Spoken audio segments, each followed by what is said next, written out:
welcome here in Tirana and for your hospitality.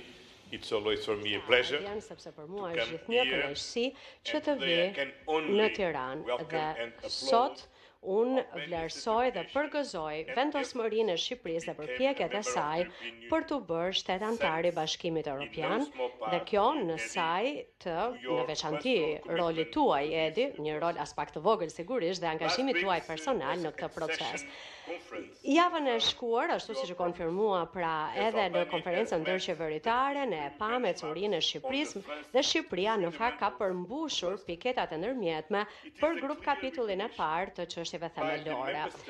Kjo tregon që shtetet anëtare kanë kuptuar dhe vlerësuar angazhimin e Shqipërisë për të vijuar dhe për të ecur përpara më tej në antarësimin dhe rrugtimin e saj pra drejt BE-s dhe ky është fillimi i një faze të radhës, një faze tjetër e cila është impenjative, e cila do të përqendrohet tek çështja e zbatimit dhe tek historiku që do të ketë Shqipëria. Dhe siç e thoni edhe ju shpesh, edhe këto reforma më shumë se sa kushte të vendosura nga Bashkimi Evropian janë në fakt zgjedhje nga ana juaj për të ndërtuar institucione të forta demokratike.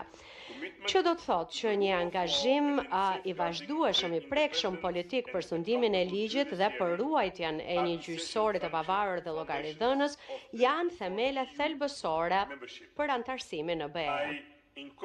Ju inkurajoj që të përshpejtoni përpjekjet tuaja për luftën kundër korrupsionit dhe krimit të organizuar.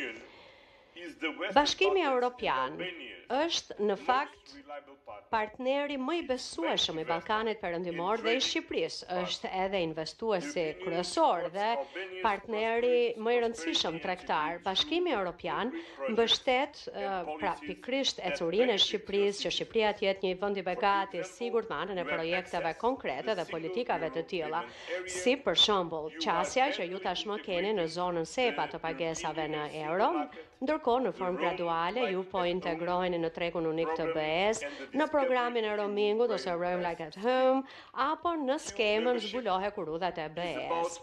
Pra, antarësimi në BE është shumë më shumë se sa thjesht të jesh pjesë e tregut unik, do të thotë që ti bëhesh pjesë e një bashkimi politik i cili është ndërtuar në bazë të disa vlerave të përbashkëta dhe të zgjedhjeve të rëndësishme strategjike.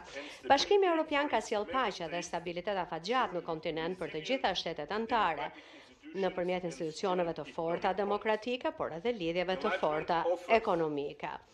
Zgjerimi u ofron këto mundësi, pra të njëjtat mundësi fqinjve tanë si Shqipëria.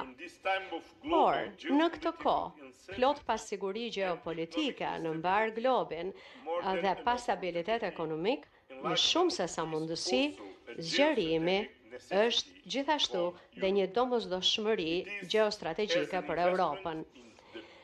Është investim tek paqja, stabiliteti dhe siguria e kontinentit tonë. Dhe për këtë arsye, unë me kërshëri pres që të ritakohemi shumë shpejt në samitin e përbashkët BE Ballkan Perëndimor të premten e kësaj jave në Tivat.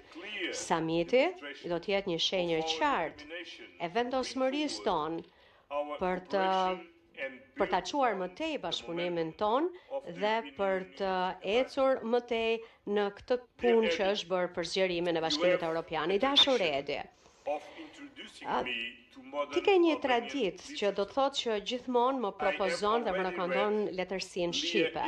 Tashmë kam lexuar librat e Lea Ypit dhe librat e Kadares i kam në listë